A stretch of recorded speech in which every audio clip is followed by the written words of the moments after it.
I was born into a very committed religious family as Muslims.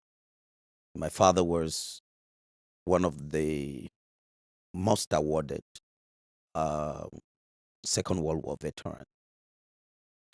He fought during Second World War, and they were part of the team that were able to win the war.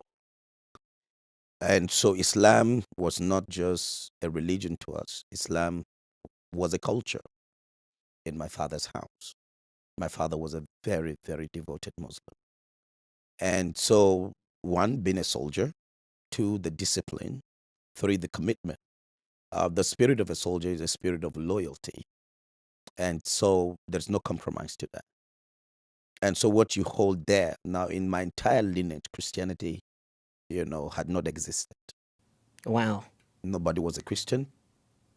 Christianity was not allowed close by. Um, their tenets, the text of the Christian faith is not allowed in my house. So the name Jesus was just a mere name. It's just a mere apostle. It is a taboo. It's an abomination to call Jesus the Son of God. Krollahu ahad, Allahu samad, walam yulid, walam yulad, walam yakul lahu kufuwan ahad. So there's no way you can ever refer to Jesus Christ as the Son of God. So what you just quoted there is from the Quran. Yes, it's from the Quran. And so it's like making an oath. And this is the oath that keeps you as a Muslim.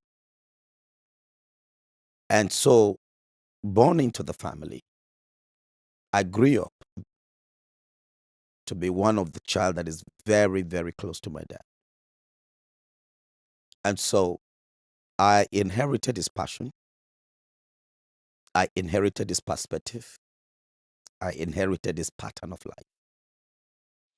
And because I want to please my father, I dreamt to be one of the closest person to Prophet Muhammad. I emulated, I followed, I patterned my life after Muhammad. I studied the sayings of the Prophet as my daily meal. I could live as a little child. I could live for a number of few days without taking anything. I'm just on the Quran. As in fasting. In fasting, just studying in hadiths, the sayings of the Quran, of the Prophet. I studied the Sahabas, that is the disciples that are very close to him, that were very, very close to him. One of them is Bildad. He is a dark-skinned man, an African. He's one of the strongest. So, looking at an African closest to the Prophet, is full of muscles, tough guy. And he has been with the Prophet, led most of the jihad, won and conquered. And so I dreamt of that Bildad around the Prophet. And I followed everything. So both fasting, prayers, actions, association. So my father was pleased. I wanted to make my father so, so proud. So, so proud. Because to you as a Muslim, your parents, the position of your parents, the vision of your parents takes 80% of your life. So that means your thought process, your relationship with people is actually determined by the atmosphere created by your parents. And so it's going to be your greatest pride to honor your parents because it's like you are virtually honoring Allah physically. So this act of disobedience to parental guide is minimal, very, very minimal. So growing up as a child, at the age of 5, I started fasting.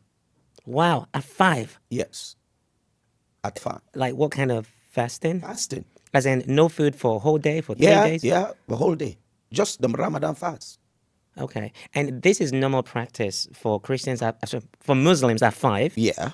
Okay. It's a normal one when you come from a very committed, addicted Islamic family.